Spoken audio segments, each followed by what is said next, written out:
स्वागत है आपका अपना चैनल एचएससी मित्रा में।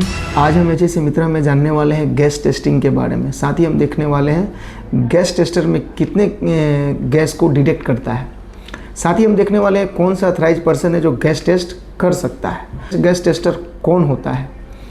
फिर उसके बाद हम देखने वाले हैं कि अथराइज गैस टेस्टर जो होता है उसमें कौन कौन सी चीज़ें पता होना चाहिए, और साथ ही देखेंगे टीएलबी क्या है और टीडब्ल्यू क्या है। तो इस वीडियो के स्टार्ट करते हैं। सबसे पहले जानते हैं गैस टेस्टिंग होता क्या है। गैस टेस्टिंग एक प्रक्रिया है जिसमें किसी वातावरण या जगह में खतरनाक ज्वलनशील गैसों की उपस्थिति और उनके स्तर का पता लगाया जाता है। यह प्रक्रिया एक विशेष उपकरण जैसे गैस डिटेक्टर का उपयोग करके की जाती है जो गैस के रिसाव यानी लीकेज को पता करने में मदद करता है। अब जानते हैं गैस टेस्टिंग कौन कर सकता है।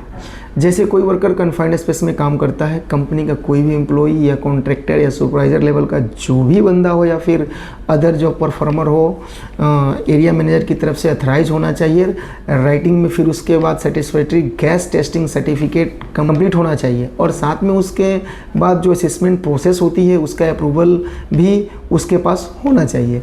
तो जो पर्सन है वही अथराइज गैस टेस्टर बन सकता है। एजीटी यानी अथराइज गैस टेस्टर जो है वो एरिया अथॉरिटी में हो सकता है या फिर ईश्वर अथॉरिटी में भी हो सकता है। जैसे कि वो सुटेबली क्वालिफाइड है लेकिन वो जॉब परफॉर्मर नहीं हो सकता गैस टेस्ट करने के लिए। जॉब परफॉर्मर वो होता है जो परमिट का इशू करता है, लेकिन एजीटी अथराइज गैस टेस्टर नहीं बन सकता, भले ही उसके पास अथराइज गैस टेस्टर का सर्टिफिकेट हो, क्योंकि ये जो जॉब परफॉर्मर है ये क्या कर सकता है, अपना काम चलाने के लिए कोई भी जो चीज़ें हैं उसको मैनिपुलेट कर सकता है। अब जानते हैं गैस टेस्ट किया जाता है तो उसमें कौन कौन से आइटम शो होते हैं।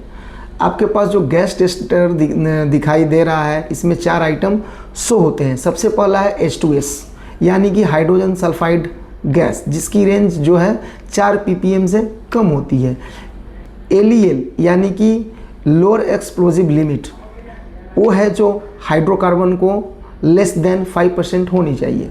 तीसरा होता है ऑक्सीजन, जिसकी लेवल जो है वो 19.5% टू 23.5% तक होनी चाहिए। चौथा होता है कार्बन मोनोऑक्साइड, जिसका LEL होता है 12.4% और उसका UEL होता है 74.2%।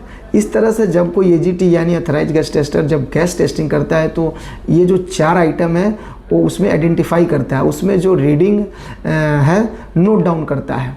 अब जानते हैं डिफरेंस जो है गैसेस में, इसके एक्सप्लोजिव रेंज क्या है, यानी कि इसका TLB और TWL क्या है।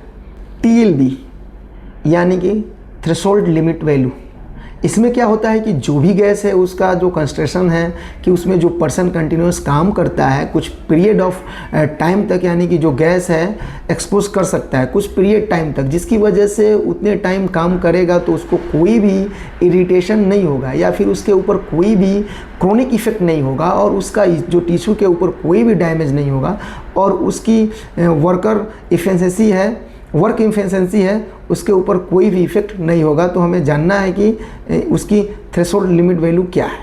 सेकेंड होता है TWA time weighted average. TW क्या होता है कि एयर में जो कंटिमिनेंट है उसमें जो गैस का कॉन्सेंट्रेशन है वो इतना होता है कि वहाँ पर जो पर्सन काम कर रहा है कंटिन्यूस 8 घंटे का जो इफ़ेक्ट है उसके बॉडी के ऊपर नहीं होता है, जिसे हम उसका नॉर्मल वर्किंग आवर्स कहते हैं। मतलब उस गैस का जो कंसंट्रेशन है उसमें पर्सन काम कर सकता है विदाउट रिस्पिरेटरी प्रोटेक्शन का यूज करके। वो कब करता है कि 8 आवर पर डे और 48 आवर्स पर होना चाहिए। तो आज के लिए इतना ही, हम नेक्स्ट वीडियो में मिलेंगे। STL क्या है, IDLH क्या है। तो आज के लिए धन्यवाद।